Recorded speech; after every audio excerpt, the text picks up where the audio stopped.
Halo teman-teman, balik lagi di channel YouTube Anak Agung Dwi Arsana. Hari ini saya akan membahas sebuah multimeter ya.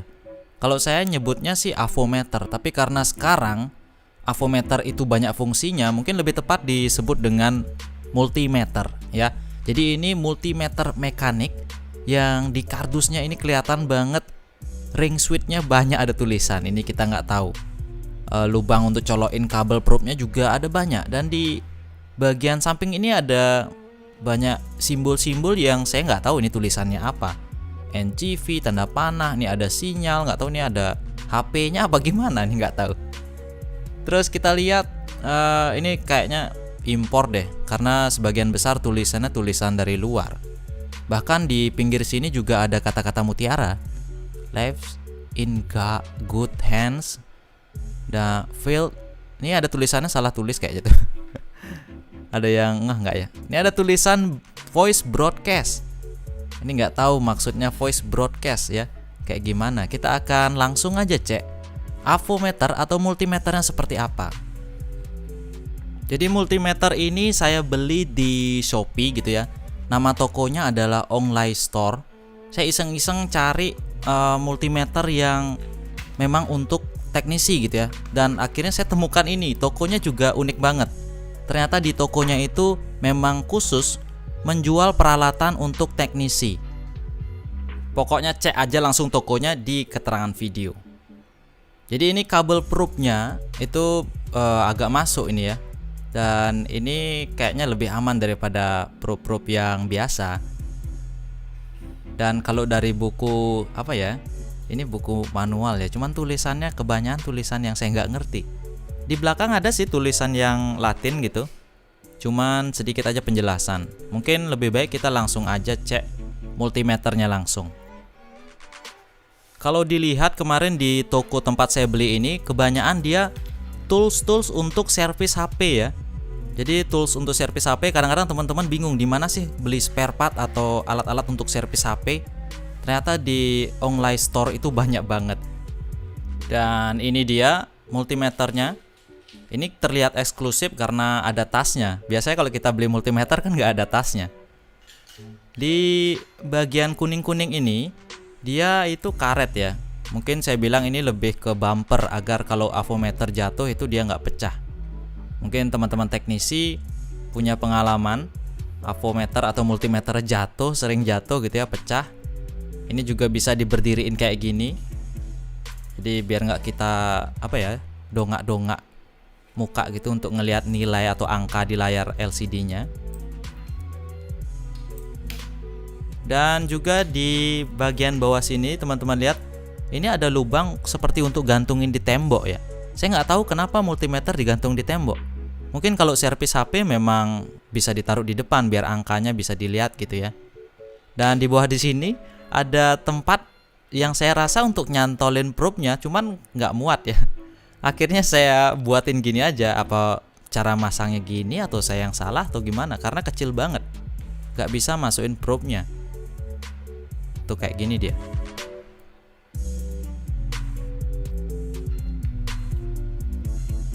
Kalau saya servis elektronik gitu ya, servis TV entah apa itu jarang banget saya berdiriin avometer atau multimeternya. Lebih sering saya tidurin kayak gini, karena saya merluin multimeternya harus bergerak kemana-mana ngikutin saya. Teman-teman ada lihat di sini tulisan true atau AVG, dan juga di sini tempat colokin probe-nya ada 4. Yang kalau avometer biasa itu kan biasanya 3. Ini ada yang ampere besar, ampere kecil itu dipisahin. Dan juga tegangan dan frekuensi sini. Tegangan, hambatan, dioda, kapasitor bahkan bisa dibaca dengan multimeter ini gitu ya. Jadi kita nggak perlu beli ESR meter untuk bisa membaca banyak hal, banyak komponen menggunakan satu avometer ini. Ada suaranya.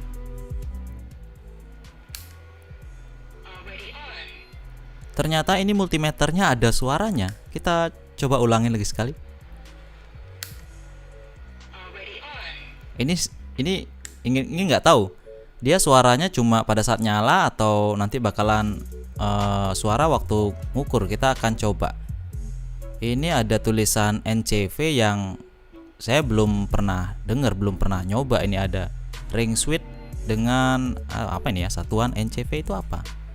Kalau hambatan ohm saya tahu, terus kapasitor maksimumnya 20 mF, lumayan besar ini untuk sebuah multimeter ya. Terus juga ada AFE untuk penguatan transistor, ada tegangan DC dan AC. Terus frekuensinya ada di tegangan AC paling tinggi.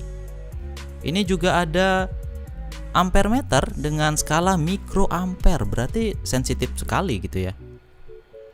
Kita akan coba untuk melakukan pengukuran. Kita switch dulu ringnya ke voltage DC ya. Kita akan lakukan pengukuran tegangan DC. Jadi saya perlu sebuah sumber tegangan yang saya ambil nanti dari power supply. Di sini probe-nya teman-teman bisa perhatikan, ujungnya ternyata kecil banget teman-teman. Ini udah kayak jarum aja. Jadi memang benar ini kayaknya peruntukan untuk ke servis HP gitu ya, karena komponen HP kan kecil-kecil. Kita langsung aja ukur tegangan DC-nya. Apakah sinkron, apakah meleset jauh atau presisi atau gimana, kita akan coba. Kita nyalain dulu power supply-nya. Dan tegangan kita akan atur dulu berapa ya? Ini apa kita langsung aja kali ya, 12 volt. Saya akan cabut, saya akan tempelkan probe-nya langsung ke terminalnya. Ini matiin dulu tegangannya deh. Kita akan ukur 12 volt di power supply terukur 11,95, jadi 0,0 sekian lah. Cuman di power supply-nya sendiri juga pengukurannya drop ya, 11,9 sekian. Kita akan ubah tegangannya.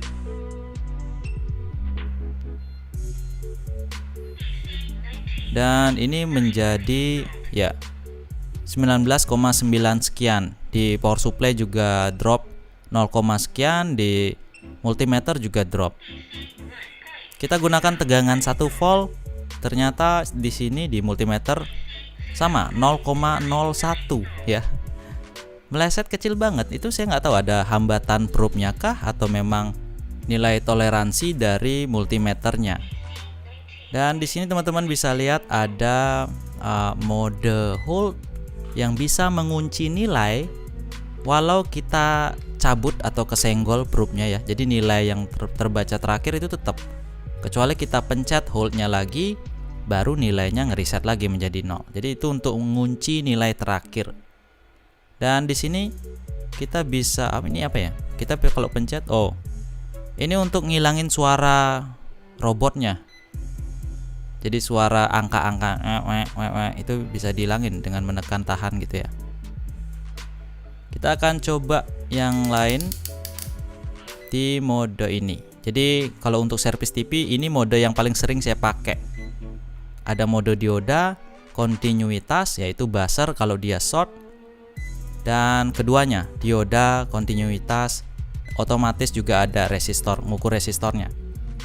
Sekarang kita akan coba untuk gimana sih caranya pengukuran komponen menggunakan multimeter ini. Saya sediakan beberapa komponen di sini yang ada di toko saya. Ini ada yang rusak sih satu. Kita akan mulai dari dioda. Teman-teman kalau ngukur dioda ini ada gelangnya. Gelang putih itu artinya katoda. Jadi kita akan ukur dengan mode dioda di sini. Dimana kalau dioda yang bagus itu dia tidak akan menunjukkan angka 0 atau kontinuitas buzzernya tidak bunyi ya. Ini tidak terbaca. Terus teman-teman bisa balik diodanya. Kalau terbaca tapi tidak 0, itu artinya diodanya baik-baik aja. Nilai yang ada di LCD yaitu 0,31 sekian itu tergantung dari tipe diodanya. Nah, sedangkan dioda yang jebol atau short, dia akan menyalakan buzzer seperti ini dan nilainya hampir mendekati 0. Dioda seperti ini teman-teman harus langsung aja ganti. Kalau lagi servis TV, ukur-ukur diodanya short, langsung aja ganti. Bocor-bocor dikit juga diganti. Sekarang kita tes dengan menggunakan kapasitor atau elko. Kita ubah dulu range switch-nya ke yang ada 20 milifaradnya. Tapi sebelumnya teman-teman harus mengosongkan muatan kapasitor dengan cara ngesortin kakinya. Ini penting ya buat aman-aman multimeternya. Kalau di LCD terbaca 0,5, ya ini 500 mikrofarad ya. Ini terbaca 504 mikrofarad. Padahal di badannya tertulis 470 mikrofarad. Artinya lebih besar dan elko-nya masih sehat atau seger. Ini kapasitor 0,1 mikro atau sama dengan 100 nano. Kita akan ukur berapa sih nilainya terukur.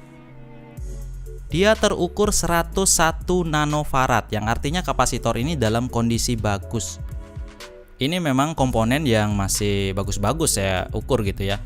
Tapi kalau teman-teman mengukur menggunakan multimeter ini nilainya meleset jauh, itu bisa langsung diganti. Contohnya ini sering banget dipakai kapasitor ini di TV tabung. Jadi nilainya seharusnya 8,2, tapi di sini terbaca 8,4 ya masih bisa dipakai lah. Asal melesetnya jangan sampai satu angka gitu ya. Kalau di belakang koma masih bisa. Ini resistor 10K terbaca 9,75. Itu karena ini nilai resistansinya emas ya, 5%. Jadi wajarlah meleset sampai sejauh itu. Tapi kalau kita pakai resistor yang 1% nilai toleransinya, ini 68 ohm, terbaca juga 68 ohm. Nah, seperti itu. Itulah mengapa HP itu ya kualitasnya bagus karena komponennya dipakai toleransinya kecil banget. Lalu bagaimana cara mengukur transistor? Transistor caranya sama karena transistor terdiri dari dioda gitu ya. Secara teorinya kita ukur dia dengan mode dioda. Jika tidak ada yang short, tidak ada yang menunjukkan angka 0, itu aja simpelnya. Kalau nggak ada angka 0, dia berarti transistornya bagus-bagus aja. Dimanapun ya, kita bolak-balik kakinya dimanapun, kalau asal ada angka 000, itu transistornya sudah rusak. Terus gimana caranya kita ngukur transistor yang kecilan? Di sini ada pin yang digunakan untuk mengukur transistor. Sebenarnya sih HFE-nya atau nilai penguatan gainnya gitu ya. Jadi kita bisa langsung aja colokin nih transistor yang kecil. Tapi sebelumnya kita harus tahu dulu tipenya apa nih. Atau kita ngawur tempelin bisa. Jadi misalnya kita udah tahu nih, dia PNP, terus kita pasang. Dan nilai penguatannya terbaca 302 sekian ya, 320-an kali gainnya. Tapi ternyata kita mungkin salah memasang transistornya. Misalkan kebalik masangnya, kita akan coba untuk membalik. Jadi kalau kebalik transistornya nggak bakalan kebaca ya, nggak bakalan kebaca. Terus kita akan coba untuk mengukur tegangan AC serta frekuensinya, apakah benar-benar terbaca. PLN di Indonesia sendiri frekuensinya adalah 50 Hz. Ya, jadi tidak lebih, tidak kurang. Setelah saya switch ke frekuensi ternyata memang benar, PLN kita 50 Hz. Di negara lain frekuensinya ada yang 60 ya, ada yang 50 juga, itu tergantung dari negaranya. Ini terbaca teman-teman. Jadi kita bisa pilih mau true RMS atau average-nya.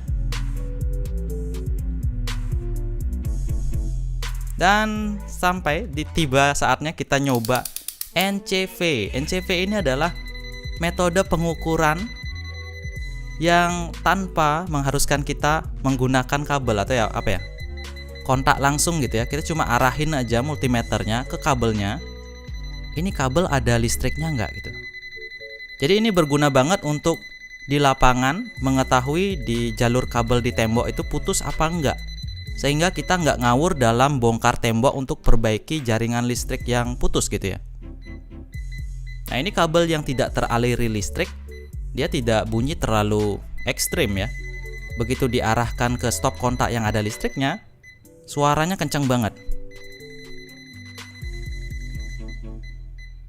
Oke, kita akan langsung praktekkan dengan mencabut pasang kabelnya, dan kita akan bandingkan gimana sih suaranya saat dipasang dan saat dicabut. Ternyata beda teman-teman. Jadi ada atau tidaknya aliran listrik itu bisa diketahui dengan sangat cepat. Lalu teman-teman mungkin bingung ya, atau penasaran dengan bagian dalamnya. Secanggih ini kayak apa sih dalamannya? Saya akan coba untuk bongkar dan perlihatkan ke teman-teman gimana bagian dalamnya. Iya, ternyata simple banget. Ya, rata-rata seperti multimeter pada umumnya lah. Di sini terminal baterainya tidak menempel ke PCB, ya itu bagus. Jadi pada saat bongkar itu gampang jadinya. Terus di sini ada kawat. Jadi dia menggunakan metode AirShunt sebagai pembacaan arusnya. Jadi dia melakukan pembacaan tegangan jepit. Dan juga ada 2 buah fuse sebagai pengaman. Lalu saya akan coba lihat bagian depannya. Oke, di bagian depannya nggak ada apa-apa. Ini brush untuk brush ya. Sikat tembaganya bagus dari 2 sisi sehingga tidak gampang patah. Saya punya multimeter yang 1 sisi aja gampang banget patah. Nah, ini dia tampilannya. LCD-nya sudah di-clamp, tidak ada komponen apa di bagian atas. Lalu di bagian bawah, nah bisa dilihat di sini. NCV-nya mana antenanya? Ini kayaknya di bagian atas nih ada tembaga yang bentuknya aneh ya. Itu mungkin berperan sebagai antena. Terus di sini dia memasang resistor dengan nilai toleransi yang kecil banget. Saya rasa itu untuk melakukan pengukurannya yang lebih detail, makanya ada beberapa resistor. Terus di sini ada header, ya ini mungkin untuk ngeluarin data atau mungkin untuk buat pabriknya memprogram multimeter ini. Biasanya header untuk program sih. Terus di bagian bawah sini juga kita bisa lihat ada resistor dengan toleransi yang sangat kecil ini. Mungkin untuk pengukuran ohmnya atau pengukuran apa gitu ya. Dan kita akan rakit lagi multimeter ini. Cukup rapi teman-teman. Nah teman-teman, itu dia tadi review saya tentang multimeter ini yang ring switch-nya cukup lengkap dan desainnya juga bagus ya. Ada fitur NCV yang saya baru tahu, ternyata bisa ngukur kabel. Saya baru tahu nih beneran, bisa ngukur kabel tanpa harus menyentuh kabel. Hebat bener. Padahal dalamannya simple ya.